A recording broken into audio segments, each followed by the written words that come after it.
Olá, sejam todos muito bem-vindos para mais um episódio de Notícias Políticas. Se você não me conhece, eu sou Rafael Talarico, sou advogado e já preparei a sua dose diária de informação. E claro, aqui sempre com um toque jurídico para que você possa compreender um pouco mais dos fatos que saem na mídia. Certamente que sim.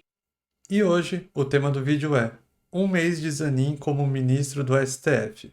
Se você gostou do tema do vídeo, já deixa o seu like na confiança, mas acompanhe até o final, pois eu tenho certeza de que algo novo você vai aprender. Então, bora lá!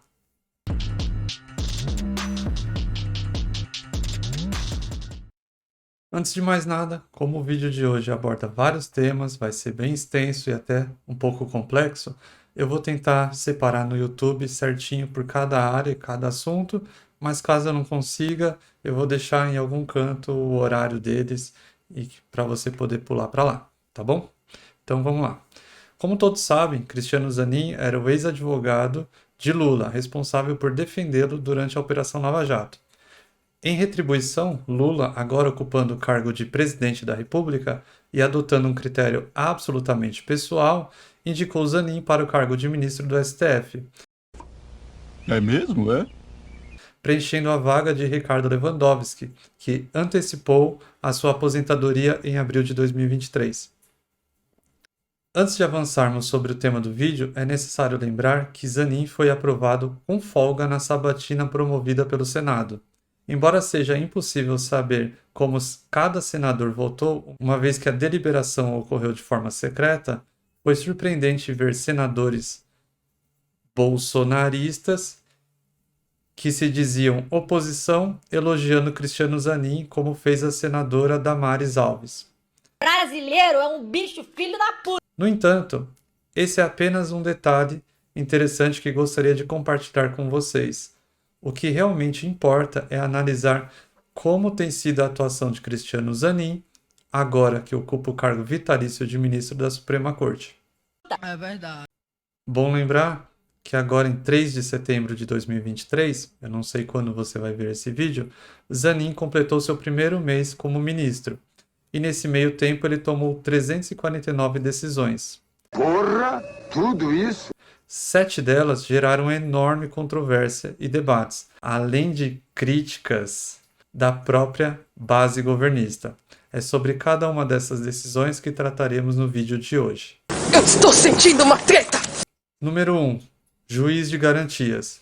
A sua estreia como ministro se deu no caso onde o STF analisava a validade da criação da figura do juiz de garantias. Para você que não sabe, juiz de garantias surgiu de um projeto de lei aprovado no Congresso Nacional em dezembro de 2019 e sancionado pelo ex-presidente Jair Bolsonaro, por meio do pacote anticrimes enviado pelo ex-ministro e hoje senador Sérgio Moro. Importante ressaltar que esse pacote anticrimes enviado por Moro foi distorcido no Congresso e, muito embora tenha havido alguns avanços, como aumento do cumprimento de pena, aumento de algumas penas, além de diversos outros pontos, também foram aprovados dispositivos que, a meu ver, foram uma resposta direta dos políticos à Operação Lava Jato, onde podemos citar como principal exemplo a figura do juiz de garantias. É uma cilada, viu? Em resumo, a previsão de atuação do juiz de garantias introduzida pela lei anticrime é para que sua atuação ocorra somente enquanto durar o inquérito policial, até o recebimento da denúncia, quando então um segundo juiz assumirá o caso até a prolação da sentença condenatória.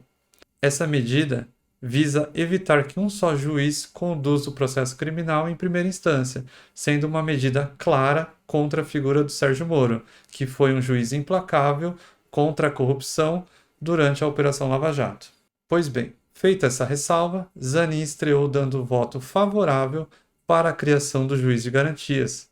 Lembrando que ele foi advogado de Lula durante a operação, então o voto dele aqui era algo completamente aguardado.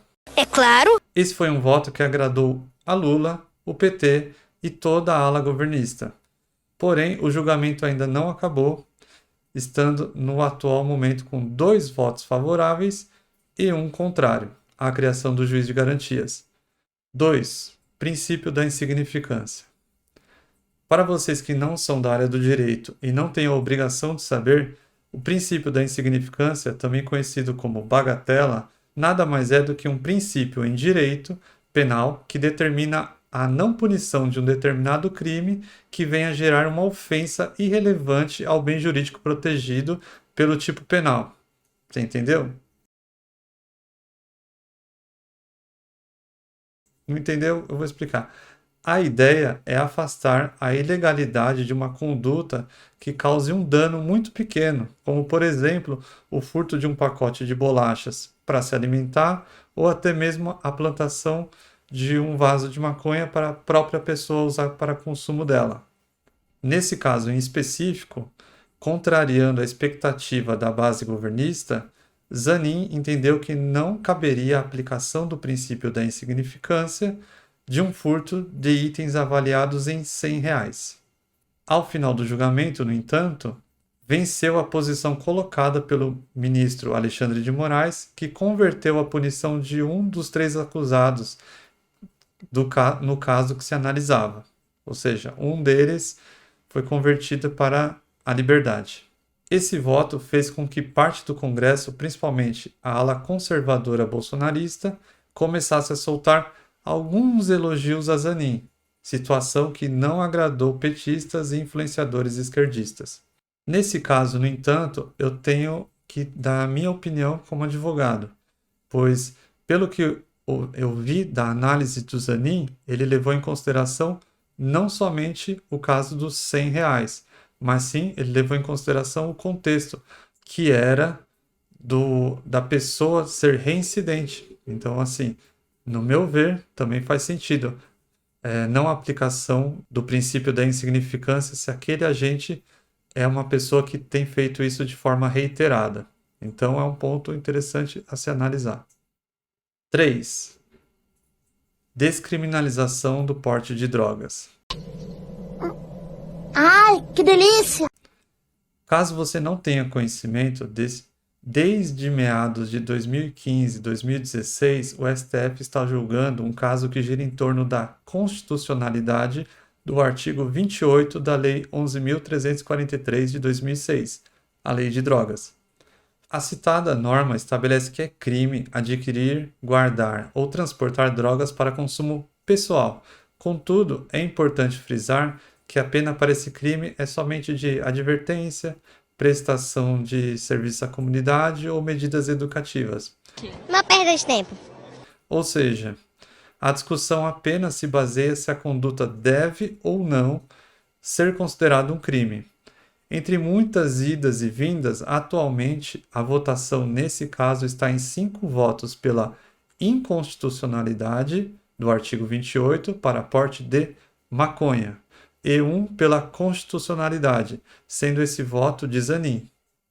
Muito embora o voto dele se mostre completamente irrelevante para mudar o curso da votação, sua posição não agradou em nada toda a base governista, sendo criticado por deputados e influenciadores da esquerda.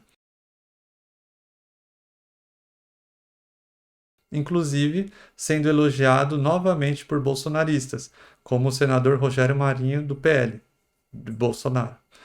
Segundo ele, Zanin, a lei de drogas despenalizou o uso pessoal, mas descriminalizá-lo poderia colocar, abre aspas, colocar em risco a vida do próprio usuário, fecha aspas. O julgamento sobre o caso segue no STF, tendo como discussão paralela a quantidade de maconha que deverá se diferenciar uso pessoal de tráfico. Ou seja, eles estão votando para ver se a norma vai ser constitucional ou não, mas caso eles venham a entender que ela não seja, eles também estão votando para saber o quanto a pessoa deverá portar para ser considerado tráfico ou não. Tendo votos para 25 gramas, o entendimento ao qual o Zanin se filia, 60 gramas, atualmente o entendimento vencedor, e 100 gramas com voto apenas de Barroso. Agora, nesse caso, porém, também daria uma breve opinião. A fundamentação que o Zanin usou para não entender pela inconstitucionalidade seria no caso de colocar em risco a vida do próprio usuário. Só que essa foi uma decisão completamente arbitrária, porque se você for analisar o Ministério da Saúde, a gente não vai ter o caso de nenhuma morte no ano inteiro ou na última década, talvez, por uso de maconha. Então, assim, se o voto dele fosse nesse sentido pela saúde, então a gente criminalizaria atualmente o álcool, que é um dos mais responsáveis por mortes, inclusive no trânsito, conforme o Detran determina. Então, um voto claramente ideológico da cabeça dele, conservador da cabeça dele, mas sem base nos fatos. Continuando. 4. Violência policial contra indígenas. Novamente, Zanin voltou a ser alvo de críticas pela base governista por ter votado pela rejeição de uma ação proposta pela APIB, Articulação dos Povos Indígenas pelo Brasil, que relata violência sofrida por índios da etnia Guarani e Kaiowá pela Polícia Militar do Mato Grosso do Sul. O maior fato a ser destacado nesse caso é que a ala esquerdista apontou que o entendimento de Zanin era semelhante aos votos dos ministros indicados por Bolsonaro. Porém, cabe destacar que nesse caso o voto de Zanin foi vencido e o STF aceitou a referida ação por 7 votos a 4, ou seja, novamente o voto dele, nesse caso, foi irrelevante. 5. Marco temporal. Diante da votação de Zanin a respeito da ação proposta pela APIB, conforme eu disse anteriormente, surgiu especulações de como Zanin iria se posicionar a respeito do marco temporal, pauta que é prioridade do governo de Lula. Se você não sabe, marco temporal sobre terras indígenas nada mais é do que a discussão que determina que os povos indígenas só podem reivindicar terras onde já estavam no dia 5 de outubro de 1988, que é a data da promulgação da atual Constituição Federal. Nesse caso, porém, o governo defende a tese de que os povos indígenas são os povos originários do solo brasileiro e, como tal, eles possuem o direito de expandir o seu território ad infinito. Ou seja, onde eles ocuparem é deles. É assim que o governo atualmente pensa. E a discussão é exatamente essa. Esse caso é tratado como prioridade pelo atual governo, porque faz parte da sua política e do seu discurso político. E, nesse caso, o Zanin votou contra a tese do marco temporal de 1988, ou seja, entendendo que os índios podem ocupar a terra que eles quiserem. A vontade de rir é grande, mas a de chorar é maior. Atualmente, a votação sobre o caso conta com 3 votos contrários ao marco temporal e 2 favoráveis, sendo que o voto de Zanin, de fato, nesse caso, desempatou a votação. A minha opinião sobre o caso é que deveria ser, sim, estabelecido algum marco temporal, pois o Brasil carece hoje de leis que sejam de alguma forma objetiva, né? Pois se a gente permite que índios, enfim, qualquer outra disposição, não estou falando somente desse caso, seja a pessoa tem um direito totalmente subjetivo de fazer o que ela quiser, a gente está totalmente sujeito a isso, a gente não tem uma segurança jurídica. E esse é um caso de total insegurança jurídica, porque imagina que você, alguém, adquire uma terra, você compra, você pagou tudo certinho, fez tudo conforme a lei determina. E de repente chega um povo indígena de não sei lá da onde e fala, não, aqui a gente vai ocupar. Você perdeu essa terra, entendeu? E você não tem o que fazer. Então, sim, seria interessante se tivesse um marco temporal. Seja essa data que eles estão estipulando ou fosse outra, mas que a gente tivesse um critério objetivo. Então, o voto de Zanin, nesse caso, foi sim ideológico completamente. 6. Casos envolvendo o ex-presidente Bolsonaro. Outra situação que voltou a causar debates se deu pelo fato das decisões de Zanin que envolviam o ex-presidente Bolsonaro, sendo que uma dessas decisões buscava criminalizar, quer dizer, uma dessas ações buscava criminalizar Bolsonaro por supostas omissões de compra de vacina durante a crise de pandemia de Covid. Muito embora, de forma política, a ala da esquerda entoava o discurso de genocida contra o ex-presidente Bolsonaro, para Zanin, As vacinas foram compradas, aplicadas e a crise da pandemia foi controlada, sendo, portanto, o prosseguimento da ação inútil, segundo ele, decidindo então pelo arquivamento da ação contra Bolsonaro. E não é nem preciso dizer que novamente ele foi alvo de críticas por toda a ala histérica da esquerda e novamente elogiado por bolsonaristas. 7. Juízes julgarem casos de escritório de parentes. Porra, pelo amor de Deus. Para mim, esse daqui foi o pior de todos eles. Como último caso polêmico a ser analisado nesse primeiro mês de Zanin como ministro do STF, é importante mencionar o voto favorável que ele deu para a derrubada de uma norma que impede magistrados de julgarem casos em que qualquer das partes seja cliente dos escritórios de advocacia dos seus cônjuges, parceiros ou familiares. O voto acolhe pedido da Associação dos Magistrados Brasileiros, AMB, que moveu uma ação no STF para que seja declarado inconstitucional um trecho do Código de Processo Civil que dispõe sobre o impedimento nesses casos. Ou seja, a Associação dos Magistrados está entrando com uma ação nesse sentido. Vai vendo como as coisas são. Bando de burguês, safado! Com o voto de Zanin, o placar empatou em 3-3. Vale destacar que atualmente a mulher de Zanin atua em 14 processos no STF. Além disso, as esposas dos ministros Alexandre de Moraes, Gilmar Mendes, Dias Toffoli também atuam em escritórios de advocacia. E os ministros Luiz Fux e Edson Fachin têm filhos advogados. Minha opinião, você já notou que é muito comum que os filhos e parentes de juízes sejam advogados? De todas as profissões que eles podem escolher, ser médico, ser youtuber, ser Uber, ser cantor, qualquer coisa, de todas. Porque o pai teria dinheiro, vamos dizer assim, para bancar, já que ele é juiz. Mas de todas as profissões, ele escolhe ser advogado? É mesmo, é? Por que você acha? Né?